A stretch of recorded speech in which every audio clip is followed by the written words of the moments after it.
नमस्कार दोस्तों, आप सभी का स्वागत है हमारे यूट्यूब चैनल अक्कू ज्ञान तक पर।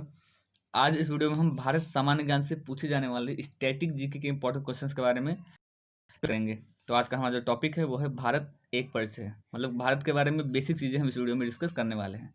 ये हमारा वन लाइनर क्वेश्चन होंगे। चलिए वीडियो शुरू करते हैं।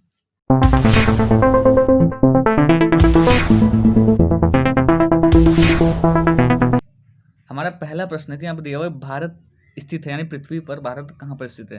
तो उत्तरी गोलार्ध एवं पूर्वी देशांतर में भारत स्थित है। ठीक है, अगला प्रश्न देखते हैं। तो अगला प्रश्न यहाँ पर दिया हुआ है कि भारत की आकृति चतुष्कोणीय आकृति का भारत है। ठीक है, और भारत का कुल क्षेत्रफल की अगर हम बात करें तो इसका क्षेत्रफल है 32,87,263 वर्ग किलोमीटर में फैला हुआ है। ठीक है, चलिए बात कर लेते हैं अगले प्रश्न की। तो अगला प्रश्न हमारा यहाँ पे दिया हुआ है कि भारत का क्षेत्रफल संपूर्ण विश्व के हिसाब से कितना है। 2.42%, मतलब पूरे विश्व में इतना परसेंट भारत का क्षेत्रफल है। ठीक है, चलिए बात करते हैं अगले प्रश्न की। तो अगला प्रश्न है कि इसकी राजधानी कहाँ है। तो इसकी राजधानी है नई दिल्ली में, और ये 1912 में ये नई दिल्ली में हुआ था, जिस लॉर्ड हार्डिंग ने नई दिल्ली यहाँ पे राजधानी स्थापित की। पहले कोलकाता था, वहाँ से फिर नई दिल्ली किया। ठीक है, चलिए अगला प्रश्न देखते हैं। अगला प्रश्न है कि सर्वाधिक बोले जाने वाली भाषा कौन सी भारत में। तो हिंदी भारत में बोले जाने वाली सर्वाधिक बोले जाने वाली भाषा है। ठीक है, चलिए बात कर लेते हैं अगले प्रश्न की। तो अगला प्रश्न हमारा कि सबसे बड़ी जनजाति यहाँ पर कौन सी है।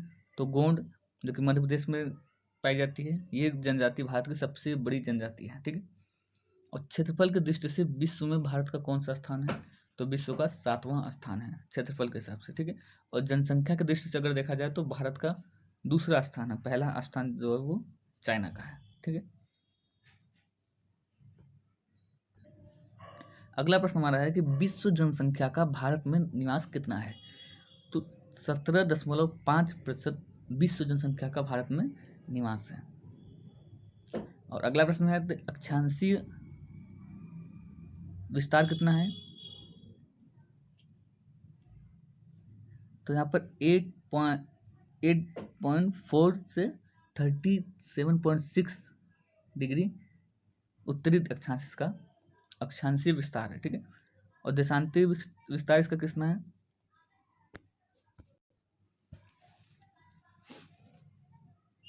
जो है वो 68.7 से 97.25 पूर्वी देशांतर है। ठीक है, चलिए बात कर लेते हैं अगले प्रश्न की। तो अगला प्रश्न हमारे यहाँ पर दिया हुआ है कि उत्तर से दक्षिण में विस्तार कितना है। तो 3,214 किलोमीटर इसकी नॉर्थ टू साउथ लंबाई है। ठीक है, और अगर पूर्व से पश्चिम की बात करें 2,933 किलोमीटर, यानी कि पूर्व से पश्चिम की लंबाई जो है वो 2,933 किलोमीटर है। ठीक है, और सबसे पूर्वी बिंदु कौन सा है। तो वालांगू जो है अरुणाचल प्रदेश, ये सबसे भारत का पूर्वी बिंदु है। ठीक है, चलिए बात कर लेते हैं अगले प्रश्न की। तो अगला प्रश्न हमारा दिया हुआ है सबसे पश्चिमी बिंदु कौन सा है। तो सरक्रिक जो है वो सबसे पश्चिमी बिंदु है, यानी गुजरात में जो है। ठीक है, और सबसे उत्तरी बिंदु की बात करें तो इंदिरा काल जो जम्मू कश्मीर में है, वे सबसे उत्तरी बिंदु, और सबसे दक्षिणी बिंदु जो है वो इंदिरा पॉइंट, पिग्मेलियन पॉइंट जिसे, जो कि निकोबार द्वीप समूह में स्थित है, ये सबसे दक्षिणी व्यू है भारत का। चलिए बात कर लेते हैं अगले प्रश्न की। अगला प्रश्न शुरू करें उससे पहले आपसे रिक्वेस्ट है, अगर आप चैनल पर नए हैं, अभी तक चैनल को सब्सक्राइब नहीं किया है तो चैनल को सब्सक्राइब करें, वीडियो को लाइक करें और फ्रेंड के साथ शेयर करें। बेल आइकन को दबाएं जिससे आने वाली वीडियोस की नोटिफिकेशन आपको सबसे पहले मिल जाए। चलिए बात कर लेते हैं अगले प्रश्न की। सांस रुक जाता है, कुछ इलाज बताओ करो। दक्षिणी बिंदु की भूमध्य रेखा से दूरी कितनी है। तो 876 किलोमीटर। ठीक है, अगला प्रश्न देखते हैं। अगला प्रश्न हमारा दिया हुआ है कि प्रायद्वीपीय भारत मुख्य भूमि जो है का दक्षिणी नोक क्या है। तो केप कोमोरिन जो कि कन्याकुमारी में है, ये प्रायद्वीपीय भारत का मुख्य भूमि जिसे बोलते हैं का दक्षिणी नोक है। ठीक है, तो द्वीपों की कुल संख्या कितनी है। तो 247 द्वीप है, जो कि 204 बंगाल की खाड़ी में और 43 द्वीप जो है वो अरब सागर में स्थित है। ठीक है, चलिए बात कर लेते हैं अगले प्रश्न की। तो अगला प्रश्न हमारे यहाँ पर दिया हुआ है लक्षद्वीपों में द्वीपों की कुल संख्या कितनी है। तो इंपॉर्टेंट क्वेश्चन है, किसमें 36 द्वीप मिलकर लक्षद्वीप बने हुए हैं, ठीक है। स्थल सीमा की कुल लंबाई कितनी है, तो 15,200 किलोमीटर स्थल सीमा की लंबाई है भारत में, ठीक है। ए भाई, हाँ देखो तो मैं घुस गया, होता 1516.5 किलोमीटर तटीय भाग की कुल लंबाई है, ठीक है। चलिए अगला प्रश्न देखते हैं। तो अगला प्रश्न हमारा दिया हुआ है कि मुख्य भूमि के तटीय भाग की लंबाई कितनी है, तो 6100 किलोमीटर मुख्य भूमि के तटीय भाग की लंबाई यहाँ पर दी हुई है, ठीक है। भारतीय मानक समय कितना है, तो 82 के पावर में 82 की घात में 1/2 पूर्वी देशांतर रेखा जो कि इलाहाबाद के मिर्जापुर से गुजरती है, ठीक है। और ये रेखा जो किन राज्यों से गुजरती है, तो ये 5 राज्यों से गुजरती है, ठीक है। समय तथा ग्रीनविच समय के बीच में कितना अंतर है, तो लगभग 5 घंटे 30 मिनट भारतीय मानक समय आगे चलता है, ठीक है। और राज्यों की अगर संख्या की बात करें तो भारत में कुल राज्यों की संख्या है वो पहले 29 थी, अब यहाँ पर 28 राज्य हो गए हैं, क्योंकि जम्मू कश्मीर जो है वो अब वो राज्य नहीं बल्कि 2 केंद्र शासित प्रदेश में बन गया है, ठीक है। और केंद्र शासित प्रदेशों की संख्या जो है वो 7 नहीं होकर बल्कि अब 9 हो गई है, ठीक है। चलिए बात कर लेते हैं अगले प्रश्न की। तो अगला प्रश्न यहाँ पर दिया हुआ है हमारा, राज्यों की सीमा को छूने वाला राज्य कौन सा है, तो उत्तर प्रदेश जो है वो सर्वाधिक राज्यों को छूने वाला सीमा है, जिसमें इसकी सीमाएं, उत्तर प्रदेश की सीमाएं 8 राज्यों से होकर गुजरती है।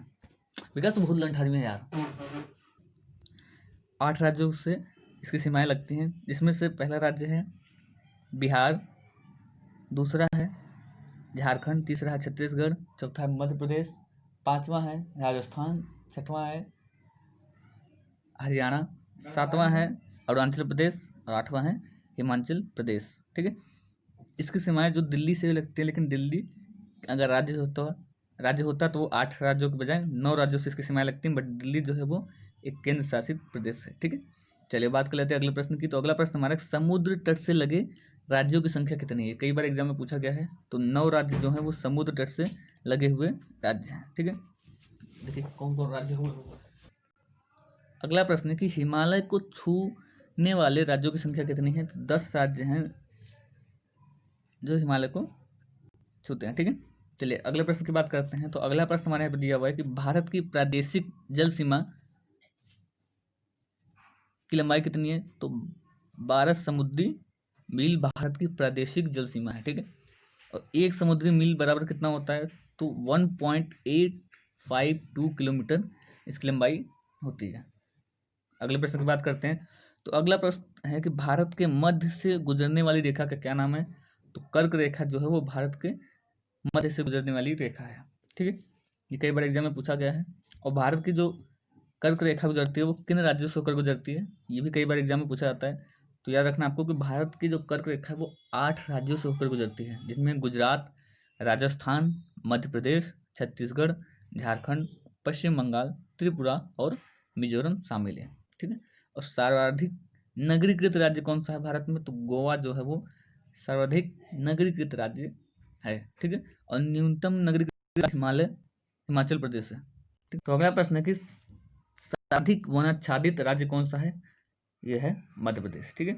अगला प्रश्न है कि सबसे न्यूनतम यानी सबसे कम वनाच्छादित राज्य कौन सा है, हरियाणा जो है वो सबसे कम वनाच्छादित राज्य है। और सर्वाधिक वर्षा कहाँ पर होती है, तो भारत में मानसीराम जो कि मेघालय में स्थित है, यहाँ पर सबसे अधिक वर्षा होती है, ठीक है। चलिए बात कर लेते हैं अगले प्रश्न की। तो अगला प्रश्न हमारे यहाँ पर दिया हुआ है कि सबसे न्यूनतम यानी सबसे कम वर्षा कहाँ पर होती है, तो लेह जो कि कश्मीर में है, यहाँ पर सबसे कम वर्षा होता है, ठीक।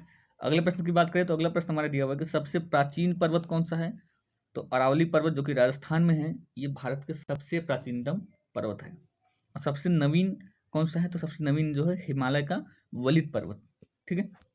चलिए बात कर लेते हैं अगले प्रश्न की।